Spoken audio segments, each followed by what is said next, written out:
Bienvenue au cours d'études documentaires, aujourd'hui dessiné au stylo à billes. Alors, matériel, il vous faudra deux stylos à billes, type bic, deux crayons, une gomme, pour faire des tracés un petit peu corrects et ne pas se lancer tête baissée. Très simplement, il y a deux types de stylos à billes. Il y en a qui sont un petit peu épais et d'autres beaucoup plus fins. L'un comme l'autre font l'affaire. C'est à vous de choisir votre outil, celui que vous préférez. C'est un outil qui est fait pour écrire et qui est par là même excellent pour faire des tracés droits. De ce fait, vous allez pouvoir travailler les hachures et les courbes.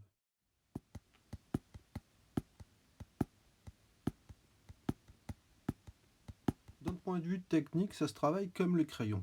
Si vous appuyez très fort, vous allez avoir des traits très nets. Et si vous faites des hachures très resserrées, vous allez obtenir des dégradés assez abrupts qui vont vous permettre d'aller vers des noirs profonds. Bien sûr, impossible de faire comme le crayon et d'utiliser différents grammages, du plus dur au plus sombre, pour obtenir des dégradés précis. Le seul moyen pour obtenir des gris légers, c'est d'avoir la main légère et d'y aller extrêmement lentement. Il ne faut pas appuyer comme une brute, mais laisser petit à petit apparaître justement les zones d'ombre sans appuyer.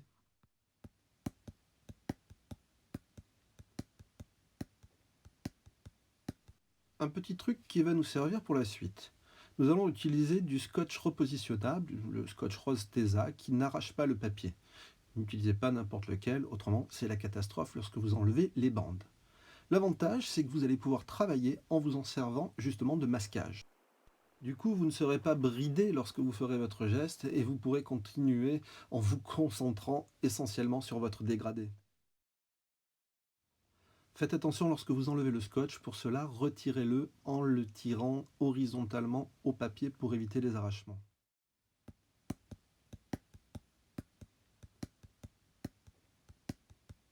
Aujourd'hui, nous allons nous exercer à partir d'un détail d'un tableau d'Antonello de Messina appelé Ecce Homo. Ce détail représente un petit morceau de papier peint en trompe-l'œil où vous pouvez lire Antonellus de Messina me pinxit, ce qui veut dire en d'autres termes Antonello de Messina m'a peint. En fait, c'est la signature de l'artiste. Pour commencer, effectuez une ébauche au crayon sec, sans trop appuyer, où l'on pourra voir le texte et les contours. Ensuite, tracez le texte au crayon, en appuyant plusieurs fois si nécessaire. À partir de là, c'est parti. Vous commencez à tracer les principaux axes sur lesquels vous allez pouvoir appuyer vos ombres. Certains traits peuvent être marqués un peu plus fort car vous savez que vous allez placer des ombres beaucoup plus fortes, soit presque des noirs profonds. Travaillez vos dégradés tout doucement, sans trop appuyer. Il faut surtout avoir la main légère car il n'y a pas de retour en arrière. La moindre erreur peut être fatale. Au plus vous allez appuyer, au plus ce sera sombre et vous ne pourrez pas éclaircir par la suite. Vous serez obligé à chaque fois de faire toujours plus profond. Donc prenez votre temps, ne soyez pas pressé et vous verrez, ça devrait bien se passer. Comme nous l'avons vu, nous pouvons toujours nous aider d'un scotch qui va nous permettre justement d'avoir des dégradés plus légers ou des ruptures plus nettes au niveau des ombres.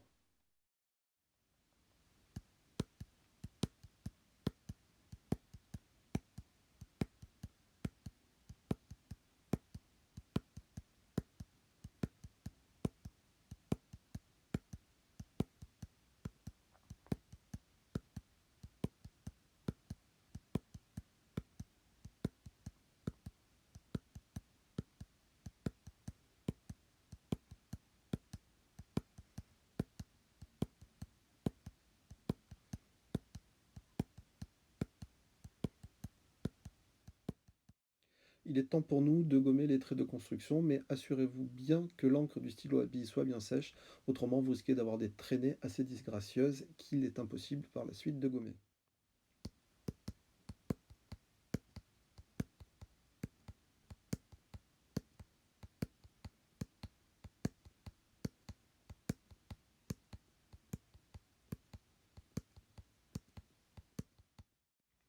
Comme vous pouvez le voir, il ne faut pas être pressé. Mais néanmoins, il est temps de travailler la partie extérieure du petit bout de papier avec des hachures légères afin de faire disparaître les traits de contour. En effet, il est important de ne pas les préserver. C'est ce qui vous donnera un effet de réalisme, surtout en ce qui concerne une étude documentaire où l'on va s'attacher à un effet de trompe-l'œil.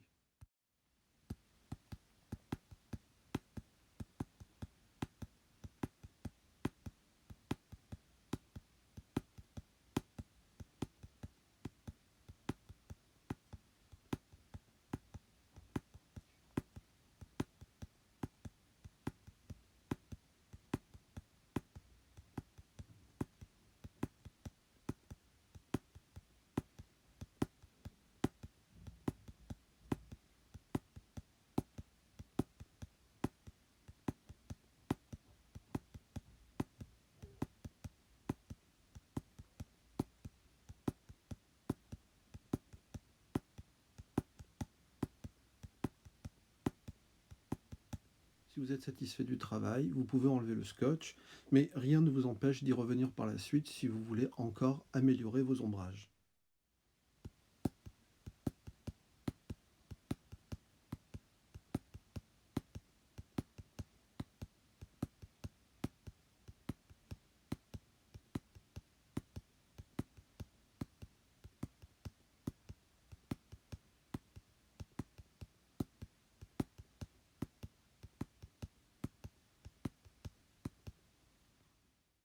Si vous le souhaitez, toujours le même procédé, vous pouvez continuer des effets d'ombrage qui vont encore donner un effet de trompe-l'œil accru.